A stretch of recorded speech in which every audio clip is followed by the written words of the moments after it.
Assalamualaikum, dear students. So, my dear students, last time we were discussing about the chapter motion. We completed the topic types of motion. Therein, we discussed various types of motions like translatory motion, circulatory motion, rotatory motion, oscillatory motion, and also about the periodic and non-periodic motion.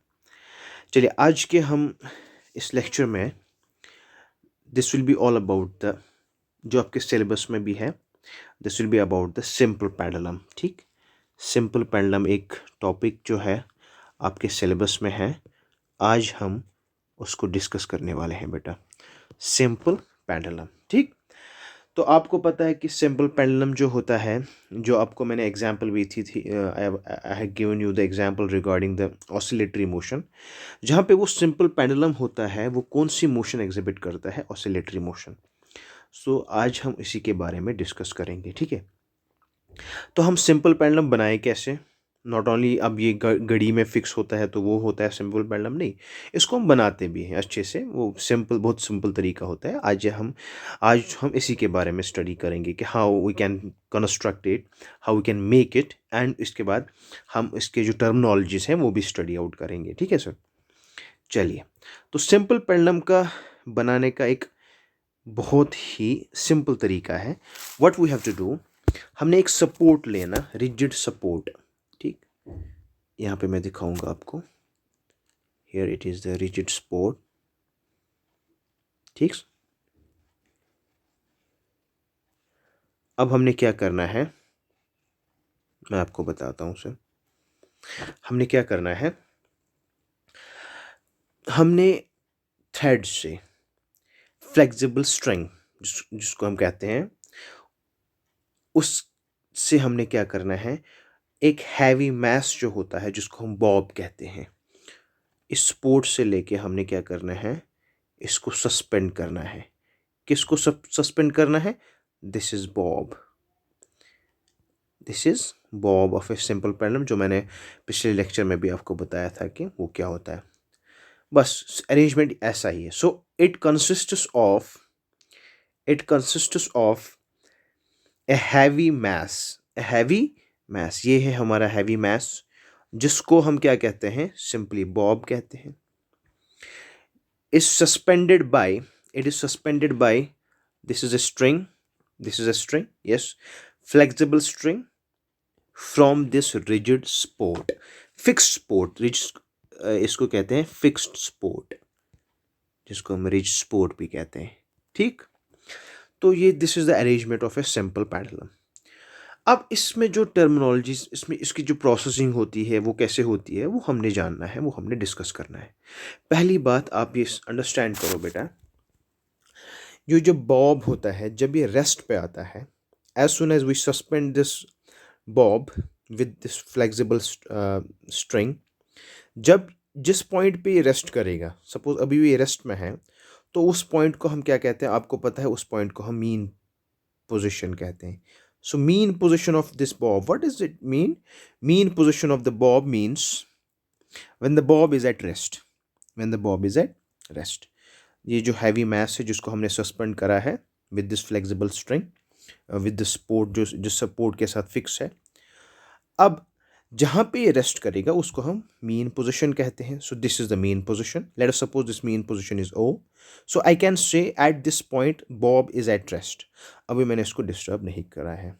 अब क्या होगा, अब मैं इसको disturb कर रहा हूँ, इसके ऊपर फोर्स एक्सर्ट कर रहा हूँ. जब मैं इसके ऊपर फोर्स एक्सर्ट करूँगा तो ये क्या करेगा, ये ऑसिलेट करना शुरू करेगा in to and fro manner. ठीक, in to and fro manner, back and forth, जैसे ही किए, जैसे मैंने यहाँ पे करवाया इसको. As soon as I disturbed the motion of the bob, वहाँ पे क्या होता है, bob starts to move to and fro. Suppose आपको पता है ये जो पॉइंट है, ये और ये पॉइंट, इनकी डिस्टेंस जो सेम होती है, जितना ये एक्सट्रीम पोजीशन पे जाएगा यहाँ पे, उतना ही राइट साइड में भी जाएगा, उतना ही लेफ्ट साइड में भी जाएगा. ठीक, तो इनको हम कहते हैं, इन पॉइंट्स को हम कहते हैं, suppose this is A and this is B. What are those called? आपको मैंने कहा भी है पिछले लेक्चर में, दीज आर कॉल्ड एज, शाबाश, these are called as extreme points, या इसको हम कहते हैं एक्सट्रीम पोजिशन। एक्सट्रीम पोजिशन क्या होता है सर? एक्सट्रीम पोजिशन बी भी एक्सट्रीम पोजिशन है, जहाँ तक बॉब स्विंग करेगा, जहाँ तक बॉब स्विंग करेगा मैक्सिमम डिस्टेंस। अब देखो यहाँ पे ये ऐसे आएगा, दिस इज 1 मिनट, ये है इसकी एक्सट्रीम पोजीशन। ठीक, अब जब बॉब को मैंने सस्पेंड करा है, उसके बाद मैंने इसके ऊपर फोर्स डिस्टर्बिंग मूवमेंट लगाया, फोर्स एक्सर्ट किया इसके ऊपर, तो बॉब ने क्या किया, the pendulum started to move back and forth. अब देखो, पहले तो ये जीरो से लेके, देखो पहले पहले तो ये ओ पॉइंट से, O point is the mean position. जब मैंने इसको डिस्टर्ब करे किया तो ये कहाँ जाएगा, पहले पहले ये ए पॉइंट पे जाएगा, फिर उसके बाद बैक टू जीरो आएगा वापस, बैक टू ओ आएगा वापस, उसके बाद ओ से लेके बी तक आएगा। देखो आपको यहाँ पे कंफ्यूजन नहीं होना चाहिए बेटा। जब मैंने इसको रेस्ट पे लाया तो that movement at which the Bob is at rest, उसको हम मीन पोजीशन कहते हैं। ठीक, जब मैंने इसको डिस्टर्ब करा है तो ये मीन पोजीशन से ही स्टार्ट होगा। सपोज ये यहाँ तक पहुँचा, ए पॉइंट तक पहुँचा, उसके बाद ये फिर से वापस आएगा ओ पॉइंट तक, उसके बाद ये फिर से ओ पॉइंट से लेके बी पॉइंट तक आएगा। सो जब बॉब जीरो या मीन पोजीशन या ओ मीन पोजीशन से लेके ए पॉइंट तक एक्सट्रीम पोजीशन तक पहुंचेगा, उसके बाद फिर से वापस आके फिर से मीन पोजीशन पे फिर से जाके बी पॉइंट तक आएगा, तो उसको हम कहते हैं one complete oscillation. One complete oscillation, okay sir, one complete oscillation. क्या होता है वन कंप्लीट ऑसिलेशन? जब बॉब मूव करेगा from the mean position to its extreme position and back to the mean position, back to its extreme position from the right side, that oscillation is called as one complete oscillation। चलिए मैं आपको फिर से बताता हूँ, यहाँ पे मैं आपको फिर से दिखाता हूँ इसकी डेमोन्स्ट्रेशन। मैं आपको फिर से दिखाऊंगा।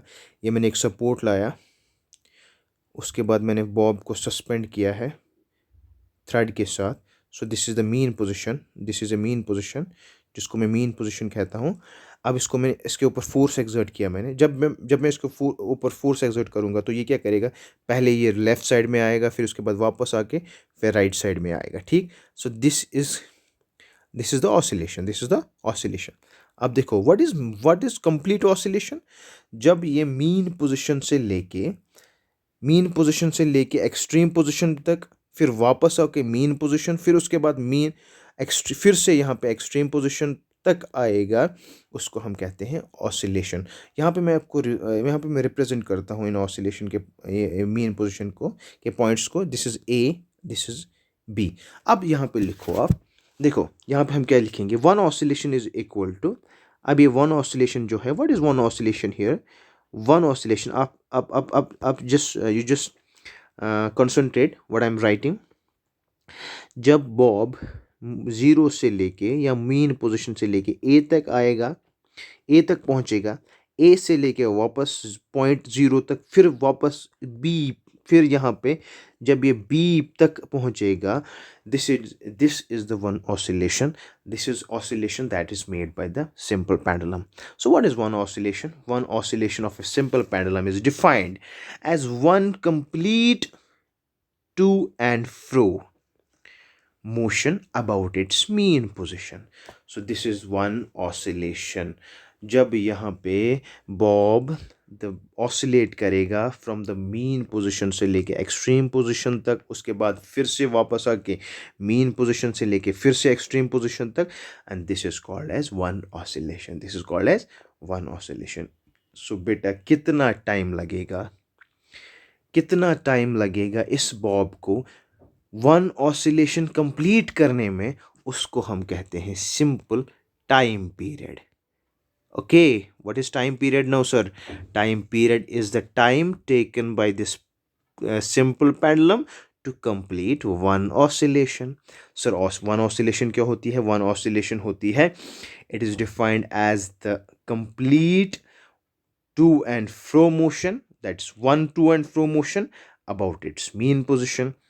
सर टाइम पीरियड क्या होता है, कितना टाइम लगता है इस पेंडुलम को to have one oscillation, to have complete one oscillation, जिसका units it's measured in seconds, it's measured in, मैं आपको एग्जांपल देता हूँ। सपोज अगर मैं आपको बताऊँ टाइम पीरियड है 2 सेकेंड्स, तो इसका मतलब क्या है, इसका मतलब है 2 सेकेंड में एक ऑसिलेशन हो रही है। अगर मैं बोलूँ आपको 1 सेकेंड है टाइम पीरियड इस पेंडुलम का, तो इसका मतलब है 1 सेकेंड में ये एक ऑसिलेशन करेगी। सिंपल। तो what is one oscillation, again मैं आपको रिपीट करता हूँ, रिपीट करवाऊंगा। सो this is the oscillation that is made by the simple pendulum when it goes from mean position to the extreme position, उसके बाद comes back to its mean position, then goes again to the extreme position. So that to and fro motion, that one complete to and fro motion of a simple pendulum is known as one oscillation, and the time taken by the simple pendulum to have that complete one moment, one oscillation, that is called as time period, that is called as time period. Hope you have got these 2 points, one is one oscillation, उसके बाद time period.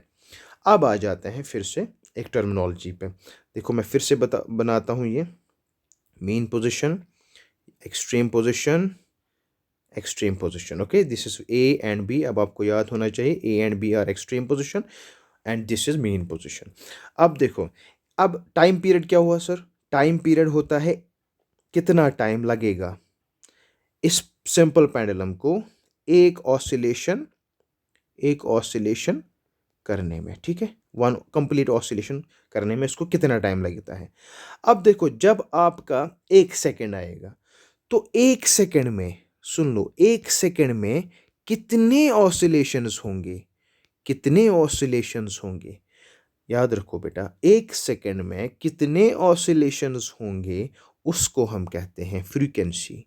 क्या कहते हैं, frequency. मैं फिर से repeat करूंगा, कितने ऑसिलेशंस होंगे, कितने, how many oscillations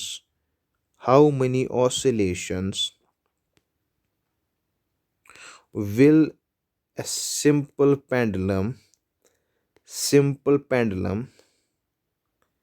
make, okay, in 1 second. यहाँ पे 1 सेकेंड का इम्पोर्टेंट ये पॉइंट जो है बहुत इम्पोर्टेंट, यही टाइम पीरियड और फ्रीक्वेंसी की डिफरेंस है। अभी मैं डिफरेंस भी करवाता हूँ in between the time period and oscillation. But frequency क्या होती है सर, फ्रीक्वेंसी होती है कितने ऑसिलेशंस एक सिंपल पेंडुलम करेगी एक ऑसिलेशन 1 सेकेंड में। मतलब सिंपल सी बात है, 1 सेकेंड में कितने ऑसिलेशंस होती है उसकी फ्रीक्वेंसी, उसको हम कहते हैं frequency of that simple pendulum.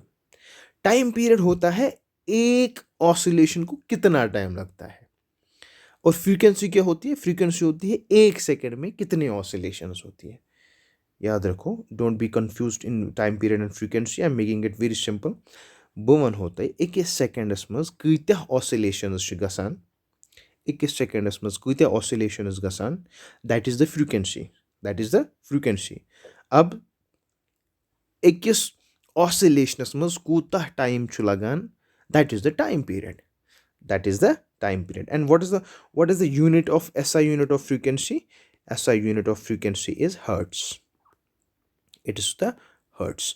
चलिए अब इसकी एक मैथमेटिकल फॉर्मूला है, बहुत सिंपल सी मैथमेटिकल फॉर्मूला है। चलिए हम वही मैथमेटिकल फॉर्मूला हम इसकी बताते हैं। जो फ्रीक्वेंसी होती है बेटा, देखो मैंने आपको बोला फ्रीक्वेंसी क्या होती है, सिंपल सी जो वर्डिंग है वही है मैथमेटिकल फॉर्मूला। फ्रीक्वेंसी है कितने ऑसिलेशंस होते हैं 1 सेकेंड में, तो यहाँ पे number of oscillations divided by time taken, मतलब टाइम टेकन तो 1 सेकेंड है, ठीक है, 1 सेकेंड है। देखो अगर मेरा क्वेश्चन है कि there are 30 oscillations, कितने ऑसिलेशंस होती है, 30 ऑसिलेशंस इन 4 सेकेंड, मतलब यहाँ पे 30 ऑसिलेशंस है, यहाँ पे 4 सेकेंड्स है। तो what is the frequency, what is the frequency? देखो यहाँ पे 30 ऑसिलेशंस है, तो फॉर्मूला क्या है, नंबर ऑफ ऑसिलेशन। मैंने आपको कहा कि frequency is related to 1 second, 1 second में कितने ऑसिलेशंस होते हैं। देखो यहाँ पे 30 ऑसिलेशंस हैं, कितने सेकेंड्स में, 4 सेकेंड में। 1 सेकेंड में कितना होगा number of oscillation, that means 30 upon time taken कितना है, 4 सेकेंड। सो कितना हुआ, 4 7 25, सॉरी 4 7 28, वन यहाँ पे 2 कैरी हुए, 4 5 दैट मीन्स 7.5 ऑसिलेशंस, सॉरी हाँ 7.5 ऑसिलेशंस इन 1 सेकेंड, इन 1 सेकेंड। मतलब 1 सेकेंड में 7.5 ऑसिलेशंस होंगे, तो इनकी फ्रीक्वेंसी क्या होगी, 7.5 हर्ट्स। ओके, सेकेंड एग्जाम्पल यहाँ पे हम करते हैं, कोई बात नहीं। Second example is like this. देखो सेकेंड एग्जाम्पल है ए वेव, या एक ये सिंपल पेंडुलम जो है, वेव मेक्स 100 ऑसिलेशंस। अब कितने ऑसिलेशंस हैं, 100 oscillations in 20 seconds, in 20 seconds. Calculate the frequency, calculate the frequency, this is the question. A simple pendulum या वेव जो भी है मेक्स 100 ऑसिलेशंस। अब देखो यहाँ पे क्या है, 100 ऑसिलेशंस। पहले फॉर्मूला क्या है, f is equal to number of oscillations, number of oscillations divided by time taken. हाँ sir, divided by time taken. ये तो फॉर्मूला हमें पता होनी चाहिए, तभी तो हम इसको सॉल्व कर सकते हैं। अब क्या है, फ्रीक्वेंसी है, नंबर ऑफ ऑसिलेशंस कितने हैं, 100 oscillations given, divided by time taken कितना है 20, टू 0 0 कटा, टू 5 दैट मीन्स 5 हर्ट्स। तो इसका मतलब क्या हुआ, 5 हर्ट्स, इसका मतलब है 1 सेकेंड में 5 ऑसिलेशंस हो रही है। सिंपल, 1 सेकेंड में कितने ऑसिलेशंस हो रही है, 5 oscillations. So this is the frequency, frequency के यूनिट्स क्या है, hertz. So this was all about today's topic, hope you have got it. 3 points we have discussed. Number 1, मैं यहाँ पे इसको रैप अप करता हूँ। हमने जो आज पढ़ा है, नंबर 1 हमने क्या पढ़ा सर, वन ऑसिलेशन क्या होती है। वन ऑसिलेशन सिंपली जब एक complete to and fro motion होगी, किसकी, पेंडुलम की, सिंपल पेंडुलम की, तो उसको हम क्या कहेंगे, वन ऑसिलेशन। जब वो मीन पोजीशन से लेके एक्सट्रीम पोजीशन तक आएगी, फिर वापस आके मीन पोजीशन, फिर वापस आके extreme position, this is called as one oscillation. So कितना टाइम लगा इसको वन ऑसिलेशन अटेन करने में, तो उसको हम कहते हैं time period. So what is time period? It is the time taken by simple pendulum to complete one oscillation. हो गया clear? Number 3 जो हमने important, जो लास्ट में हमने डिस्कस किया है, that was about the frequency. हाँ सर, frequency क्या होता है, 1 सेकेंड में कितने oscillations, how many oscillations in 1 second, that is called as frequency. इसके units जो है वो hertz हैं, time period के units है seconds. अगर मैं बोलूँ टाइम पीरियड है 4 सेकेंड, तो इसका मतलब ले लेना, इसका मतलब ये है कि हाँ 4 सेकेंड लगते हैं एक ऑसिलेशन कंप्लीट करने में। हाँ हाँ सर, यही है। फ्रीक्वेंसी अगर मैं बोलूँ 10 हर्ट्स है, तो सिंपल सी बात है, 10 हर्ट्स मतलब 1 सेकेंड में 10 ऑसिलेशंस होती है। Okay, so this was all about today's topic. Tomorrow we will be discussing about some other terminologies related to mechanics like speed and distance. उसके बाद जो भी होगा हमारा सिलेबस, तो उसको हम कंटिन्यू करेंगे। चलिए, थैंक यू।